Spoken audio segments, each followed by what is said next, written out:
Hello বন্ধুরা, কেমন আছো সবাই? আশা করছি সবাই খুব ভালো আছো আর রূপালী পর্দার আলাপের ভিডিওগুলো এনজয় করছো। আজ আমরা নিয়ে এসেছি এক ওড়িয়া ফিল্মের কাহিনী বু, বুট্টু, ভূত, অর্থাৎ মা, বুট্টু আর ভূত। এই ফিল্মে রয়েছে হরর, কমেডি আর ইমোশনের এক চমৎকার মিশ্রণ। তো চলো দেরি না করে শুরু করা যাক এই কাহিনী। ও হ্যাঁ, চ্যানেলটি সাবস্ক্রাইব করতে ভুলবেন না আর বেল বাটনটি অবশ্যই চাপবেন যেন পরের ভিডিও নোটিফিকেশন সবার আগে আপনার কাছে পৌঁছে যায়। তো ফিল্মের কাহিনী শুরু হয় ওড়িশার এক ছোট গ্রাম থেকে, যেখানে আমাদের প্রথমে বুট্টুর মা রত্নমালাকে দেখানো হয়। তিনি গ্রামের একজন নামকরা ওঝা মানে তান্ত্রিক, যিনি ভূত তাড়ানোর কাজ করেন, আর গ্রামের লোকেরা তাকে বউ বলে ডাকে, যার অর্থ হল মা। আর সম্প্রতি তার কাছে এক ভূতাবিষ্ট মহিলা আসে, যার ভেতরে ভূত রয়েছে। তখন সেই মহিলার দুই সন্তান তাকে রত্নমালার কাছে নিয়ে আসে, আর রত্নমালা খুব চালাকির সাথে প্রথমে ভূতটিকে একটি মাছের মধ্যে বন্দি করে আর তারপর সেই মাছটি কেটে ফেলে। এতে সেই মহিলা ভূত থেকে আজাদ হয়ে যায়। এরপর আমাদের রত্নমালার ছেলে বুট্টুকে দেখানো হয়। বুট্টু পুরোপুরি এক নাল্লা বেকার। এমনি তো তার মাছ চাষের ব্যবসা আছে, কিন্তু সেটা ঠিকঠাক চলে না। তার একটা পুকুর আছে যেখানে সে মাছ ধরে, কিন্তু আপাতত তার কাজ খুব ঢেলেঢালা চলছে, কারণ পুকুরে যথেষ্ট মাছ নেই যা দিয়ে সে তার সংসার চালাতে পারে। এরপর বুট্টু তার বন্ধু গুড্ডুর সাথে মিলে গ্রামে যায়, যেখানে তারা দুর্গাপুজোর জন্য চাঁদা তুলছিল। আর এখানে আমরা গুড্ডুর বাইকের ব্যাপারে জানতে পারি যে তার বাইকে চাবি লাগে না। যদি তার বাইক হঠাৎ বন্ধ হয়ে যায় বা স্টার্ট করতে হয়, তাহলে কোনো ছুঁচলো জিনিস দিয়ে স্টার্ট করতে হয়। কিন্তু বুট্টু তার বেকারত্ব নিয়ে খুব বিরক্ত। তাকে তাড়াতাড়ি কোনো কাজ খুঁজে বের করতে হবে, কারণ তাকে অনেক টাকা রোজগার করে বড়লোক হতে হবে। এরপর আমাদের সেই গ্রামেই এক মেয়েকে দেখানো হয়, যার নাম রিঙ্কি। আর রিঙ্কি বুট্টুর ওপর ফিদা। সে বুট্টুকে খুব পছন্দ করে এবং তাকে বিয়ে করতে চায়, কিন্তু বুট্টুর মনে এমন কিছুই নেই। সে তো সব সময় রিঙ্কির থেকে দূরে পালায়। বুট্টুও তাকে পছন্দ করে, কিন্তু রিঙ্কির মতো অতটা সিরিয়াস নয়। রিঙ্কির ব্যাপারে আমাদের বলা হয় যে সে মাশরুম চাষ করে এবং তা থেকে ভালোই টাকা আয় করে। আর রিঙ্কির বাবা একজন হোমিওপ্যাথিক ডাক্তার। তিনি রিঙ্কিকে সবসময় বলেন এই কাজ ছেড়ে দিয়ে ব্যাঙ্গালোর গিয়ে আবার পড়াশোনা শুরু করতে। এরপর আমরা দেখি যে বুট্টুর বন্ধু সিদ্ধার্থের বিয়ে হচ্ছে, যে সম্প্রতি দুবাই থেকে ফিরেছে। আর বুট্টু তাকে কথা দিয়েছিল যে তার বিয়েতে সে অনেক মাছ নিয়ে আসবে, কিন্তু সেটা সে করতে পারেনি, যার কারণে সমু নামের একটি ছেলে যে তাদের গ্রামেই থাকে, সে সিদ্ধার্থের বিয়েতে অনেক মাছ দিয়ে দেয়, কারণ সমুও মাছগ্রামের কাজ করে। কিন্তু তফাৎ এটাই যে বুট্টুর পুকুরে বেশি মাছ আসে না, আর সমুর পুকুরে অনেক মাছ আসে। কিন্তু সিদ্ধার্থের এসব নিয়ে কোনো মাথা ব্যথা নেই, বরং সে বুট্টুকে বলে যে যখনই তার চাকরির দরকার পড়বে সে যেন দুবাই চলে আসে, সে তাকে কোনো না কোনো কাজ অবশ্যই পাইয়ে দেবে। আজ সমু যা যা বুট্টুকে বলেছে সেই সব কথা বুট্টুর একদম পছন্দ হয়নি, তাই সে সার রাগ মায়ের উপর ঝাড়ে। সে মাকে বলে যে তার মাছ চাষের ব্যবসা একদম বেকার, আর তার থেকেও বেকার হলো মায়ের এই তান্ত্রিকের ব্যবসা। গ্রামের সবাই ভালো টাকা আয় করছে, কিন্তু শুধু সেই পারছে না, কারণ তার মা তাকে গ্রামের বাইরে যেতেই দেয় না। রত্নমালার কাছে আর কোনো উপায় ছিল না, তাই সে গ্রামেই লোন নেবার কথা ভাবে। কিন্তু যে মহিলারা লোন দেয় তারা রত্নমালাকে মানা করে দেয়, কারণ গতবার রত্নমালা যে লোন নিয়েছিল সেটা এখনও শোধ করে। তখন সেখানে রিঙ্কিও উপস্থিত ছিল, আর সে নিজের গ্যারেন্টিতে রত্নমালাকে লোন পাইয়ে দেয়। কিন্তু এই কথা যখন বুট্টু জানতে পারে যে রত্নমালা আবার লোন দিয়েছে, তখন সে তার মায়ের ওপর খুব রেগে যায়। সে বলে যে তাদের কাছে তো কোনো কাজ নেই, তাহলে এই লোন শোধ করবে কিভাবে। তখন সে জানায় যে সে একটা বড় সিদ্ধান্ত নিয়েছে। সে তার বন্ধুর সাথে দুবাই যাচ্ছে, আর সেখান থেকে অনেক টাকা আয় করে ফিরবে। পরের দিন সে তার দুবাইওয়ালা বন্ধুর সাথে কথা বলতে যাচ্ছিল, কিন্তু সেই রাতেই রত্নমালা কিছু সন্দেহজনক জিনিস দেখতে পায়। তার কেমন যেন মনে হতে থাকে যে কোনো আত্মা তার আশেপাশে আছে। তাই সে বুট্টুকে বলে যে সে যেন আজ না যায়, বরং অন্য কোনো দিন চলে যায়। কিন্তু বুট্টু ভালো করেই জানে যে তার মা সবসময় এমনটাই করে আর তাকে এখানেই আটকে রাখে। তাই বুট্টু এবার মানতে রাজি ছিল না। সে এবার গ্রামের বাইরে গিয়েই থাকবে। এরপর সে সেই লোকটির সাথে দেখা করে যে তাদের দুবাই পাঠাতে যাচ্ছিল। যখন দুবাই যাওয়ার সব পথ খতিয়ে দেখা হয় তখন জানা যায় যে ভিসা আর পাসপোর্ট বানাতে এবং দুবাই পাঠাতে প্রায় 10 লক্ষ টাকার খরচ। বুট্টু এটা শুনে অবাক হয়ে যায়, কিন্তু পরে সে ভাবে যে একবার দুবাই চলে গেলে সব সমস্যা চুটকিতে সমাধান হয়ে যাবে। তাই সে লোকটিকে বলে যে তারা তাড়াতাড়ি ফিরবে। আর তারপর তারা গ্রামের দিকে ফিরতে শুরু করে। আর তখন বেশ রাত হয়ে গিয়েছিল। যখন গুড্ডু আর বুট্টু গ্রামে পৌঁছতে যাচ্ছিল তখনই গুড্ডুর বাইক বন্ধ হয়ে যায়। আর এখন তাদের একটা ছুঁচলো জিনিস দরকার ছিল যা দিয়ে গুড্ডুর বাইক স্টার্ট করা যায়। তাই তারা আশেপাশে ছুঁচলো জিনিস খুঁজতে থাকে। আর তখনই বুট্টুর নজর পড়ে একটি পেরেকের ওপর, যা একটি গাছে লাগানো ছিল। আর যখন বুট্টু সেই পেরেকটা গাছ থেকে বের করে তখনই সে অজ্ঞান হয়ে যায়। তখন গুড্ডু এসে তাকে জ্ঞান ফেরায়। গুড্ডু দেখে যে সে সেই গাছের নিচে অজ্ঞান অবস্থায় পড়েছিল। তাই সে তাকে তার বাড়ি ছেড়ে দিয়ে আসে। যখন বুট্টু বাড়ি ফেরে তখন তার মা তার জন্য অপেক্ষা করছিল। কিন্তু এখানে আমরা দেখি যে বুট্টু তার মায়ের সাথে কোনো কথাই বলে না, সে চুপচাপ খেয়ে শুয়ে পড়ে। এই সব দেখে রত্নমালার একটু অদ্ভুত লাগে, কিন্তু বুট্টুর মধ্যে কিছু না কিছু বদল তো অবশ্যই এসেছিল। আর পরের দিন এক চমৎকার হয়। চমৎকারটা হলো বুট্টুর পুকুরে এখন অনেক মাছ এসে গেছে, আর তাদের যে ধার দেনা ছিল সেটাও বুট্টু শোধ করে দিয়েছে। এটা দেখে রত্নমালাও খুব খুশি হয়। বুট্টুর মধ্যে এক আলাদা পরিবর্তন দেখে সবাই অবাক। আমরা সব সময় দেখেছি যে বুট্টু যখন একা থাকে তখন রিঙ্কি তার কাছে যায়, কিন্তু এবারই প্রথমবার এমন হলো যে বুট্টু রিঙ্কির কাছে গেল আর তার ঘনিষ্ঠ হওয়ার চেষ্টা করতে লাগলো।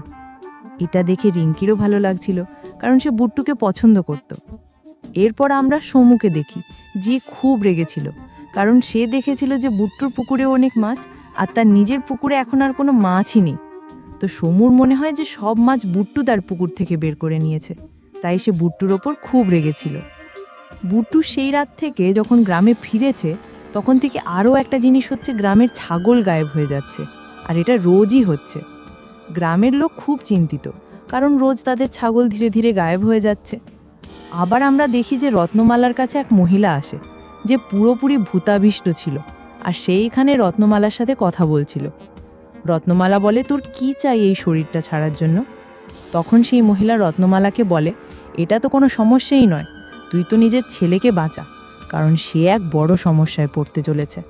আমি তো বলবো যে সে মরতে চলেছে। আর এটা শুনে তো রত্নমালা পুরোপুরি অবাক হয়ে যায়, কারণ সে গত কয়েকদিন ধরে বুট্টুর মধ্যে পরিবর্তন দেখছিল, আর এখন তার বুট্টুর জন্য সন্দেহ হচ্ছিল যে এর মধ্যে অবশ্যই কিছু না কিছু তো আছে। বুট্টু রাতে যখন কোথাও গিয়েছিল তখন রত্নমালা বুট্টুর খাটের নিচে একটি লেবু রেখে দেয়। যদি এই লেবুর রং বদলায় তাহলে বুঝতে হবে যে তাদের বুট্টু ভূতাবিষ্ট। আর যখন বুট্টু সেখানে আসে আর লেবু রাখা দেখে, সেই প্রথমে লেবুটা ফেলে দেয় আর রত্নমালাকে বলে, আমি তোমার ছেলে বুট্টু, কিন্তু তার ভেতর যে আত্মা আছে সে অন্য কেউ, আর তোমার শক্তি এই আত্মার সামনে খুব দুর্বল। তাই একে তাড়ানোর চেষ্টা করো না, না হলে তুমি এক বড় সমস্যায় পড়বে আর নিজের ছেলেকেও হারাতে পারো। কিন্তু বুট্টুর ভেতরের আত্মা এটা জানতো না যে রত্নমালা কি জিনিস। এরপর আমাদের এক ফ্ল্যাশব্যাকের দৃশ্য দেখানো হয়, যেখানে বলা হয় যে যখন বুট্টু ছোট ছিল তখন তার বাবার কাছেও এমনই টাকার অভাব থাকতো। তখন বুট্টুর বাবা তান্ত্রিক হয়ে গিয়েছিল, সেখান থেকে সে কিছু টাকা পাচ্ছিল, কিন্তু এক ভালো তান্ত্রিক হওয়ার জন্য তাকে নিজের ছেলে অর্থাৎ বুট্টুর বলি দিতে হতো। যদি সে এমন করত তাহলে বুট্টুর বাবা এক শক্তিশালী তান্ত্রিক হয়ে যেত। এই কথা যখন বুট্টুর মা মানে রত্নমালা শোনে তখন সে এক রাতে বুট্টুর বাবা মানে নিজের স্বামীকেই মেরে ফেলে আর তাকে একটি গাছে ঝুলিয়ে দেয়, যাতে সবার মনে হয় যে সে আত্মহত্যা করেছে। তো বুট্টুকে বাঁচানোর জন্য রত্নমালা যা কিছু করতে পারে। রত্নমালা এখানে আরও একটি কথা জানতে পারে যে গ্রামে যে ছাগল চুরি করছে সে আর কেউ নয়, বরং বুট্টুই। বুট্টু সেই ছাগল চুরি করছে না, বরং সে কাদের জ্যান্তই খেয়ে ফেলছে।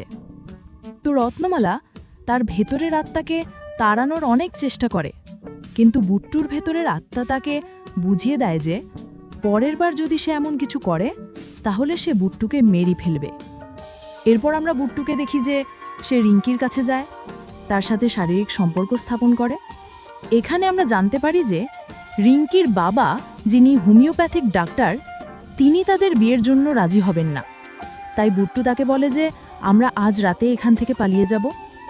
অন্যদিকে আমরা দেখি যে লিঙ্গরাজ, যিনি তার শক্তি দিয়ে বুট্টুকে নিজের কাছে আবার ডেকে আনেন। লিঙ্গরাজ তাকে জিজ্ঞেস করে, তোর কি চায়? চাইলে আমরা তোকে সব কিছু দিতে রাজি আছি, শুধু তোকে এই শরীর থেকে বেরোতে হবে। চাইলে তুই কোনো পশুর ভেতরেও যেতে পারিস। কিন্তু এখানে আমরি জানায় যে সে রিঙ্কিকে বিয়ে করতে চায় আর তার সাথেই জীবন কাটাতে চায়, কারণ অনেক বছর আগে যখন তাকে মারা হয়েছিল তখন তার ভালোবাসা অধুরা ছিল। আর এখন যদি সে কোনো পশুর ভেতরে যায় তাহলেও সে রিঙ্কিকে বিয়ে করতে পারবে না। তাই এবার সে রিঙ্কিকে পেয়েই ছাড়বে। এরপর সে সেই ঘরে ভাঙচুর চালায় আর লিঙ্গরাজ ও বাকি সবাইকে খুব বুড়িতরা পিটিয়ে রিঙ্কির বাড়ি চলে যায়। ততক্ষণে রিঙ্কিও জানতে পেরে গিয়েছিল যে বুট্টুর ভেতরে বুট্টু নয় বরং অন্য কেউ আছে। তাই সে লুকানোর অনেক চেষ্টা করে, কিন্তু বুট্টু তাকে জঙ্গলের দিকে নিয়ে যায়। যখন তারা সেখান থেকে পালাচ্ছিল তখনই বুট্টু এক জালে ফেসে যায়। আর অন্যদিকে আমরা দেখি যে গ্রামের লোকেরাও বুট্টুর ব্যাপারে জানতে পেরে যায় যে ছাগলচোর আর কেউ নয় বরং বুট্টুই। তাই এবার তারা তাকে খুঁজতে জঙ্গলে যায়। অন্যদিকে আমরা রিঙ্কিকে দেখি। সে দেখে যে বুট্টু জালে ফেসে আছে। যখন সে তাকে বের করতে যাচ্ছিল তখনই সেখানে গ্রামের অনেক লোক এসে পড়ে আর তারা বুঝতে পারে যে এই সেই লোক যে ছাগল চুরি করে। এই কারণে তারা বুট্টুকে মারতে শুরু করে। যখন তারা তাকে মারতেই যাচ্ছিল তখনই সেখানে রত্নমালা এসে পড়ে।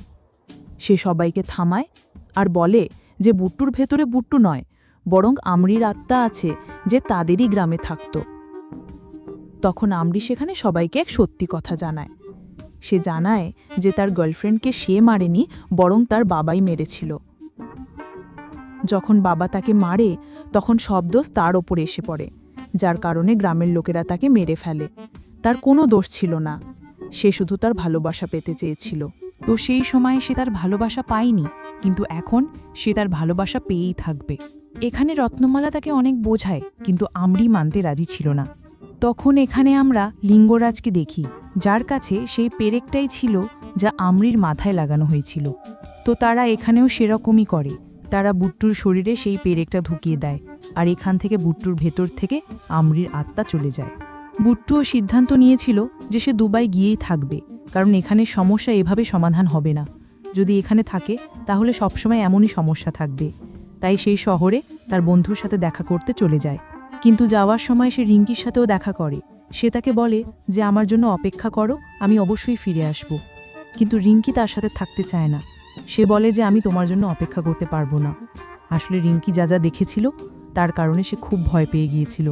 আর ফিল্মে পোস্ট ক্রেডিট সিনে আমরা রত্নমালাকে দেখি যে এক অদ্ভুত হাসি হাসছিল, আর সে সেই স্টাইলেই বসে মাটন খাচ্ছিল যে স্টাইলে বুট্টু খাচ্ছিল যখন সে ভূতাবিষ্ট ছিল। যা থেকে আমরা জানতে পারি যে রত্নমালার ভেতরেও অবশ্যই কোনো আত্মা এসছে, হয়তো সে আমরি, কারণ এইভাবে বসে আমরিই মাটন খেত। তো বন্ধুরা, ওড়িয়া ফিল্ম বউ বুট্টু ভূত শুধু একটি হরর ফিল্ম নয়, এটি মা ছেলের সম্পর্ক, বিশ্বাস আর বলিদানের গল্প, আর সাথে সেই কুসংস্কার আর কষ্টের গল্প যা আমাদের সমাজে আজও কোথাও না কোথাও লুকিয়ে আছে। ফিল্ম আমাদের দেখায় যে এক মা তার ছেলের জন্য কতটা দূর যেতে পারে। রত্নমালা তার স্বামীর সাথে লড়াই করেছে, সমাজের সাথেও, আর শেষে সেই ভয়ঙ্কর আত্মার সাথেও, শুধু তার ছেলেকে বাঁচানোর জন্য। বুট্টুর কাহিনীও সাধারণ যুবকদের মতোই, যেমন আপনার আর আমার, বেকার, রাগী, প্রেমে পড়া আর নিজেকে প্রমাণ করার তাগিদ। কিন্তু যখন সে আমরি নামে এক প্রেতাত্মার দ্বারা ভূতাভিষ্ট হয় তখন তার জীবন ভালো মন্দের লড়াইয়ের ময়দান হয়ে যায়। এই ফিল্মের সবচেয়ে গভীর বার্তা এটাই যে যদি কারোর সাথে অন্যায় হয় তাহলে তার আত্মা শান্তিতে থাকে না। সমাজের চোখে যে পতিত সে সবসময় খারাপ হয় না, আর কখনো কখনো ভালোবাসা বিপদ হয়ে দাঁড়াতে পারে যদি তা অধরা থেকে যায়। এবং ফিল্মের শেষে রত্নমালার চরিত্র এটা দেখিয়ে দেয় যে মায়ের মমতা আর শক্তি যে কোনো ভূতপ্রেত বা অশুভ শক্তির চেয়ে অনেক ওপরে। সে আমরির মতো এক ক্রুদ্ধ প্রেতের সাথেও লড়াই করেছে আর নিজের ছেলেকে বাঁচিয়েছে।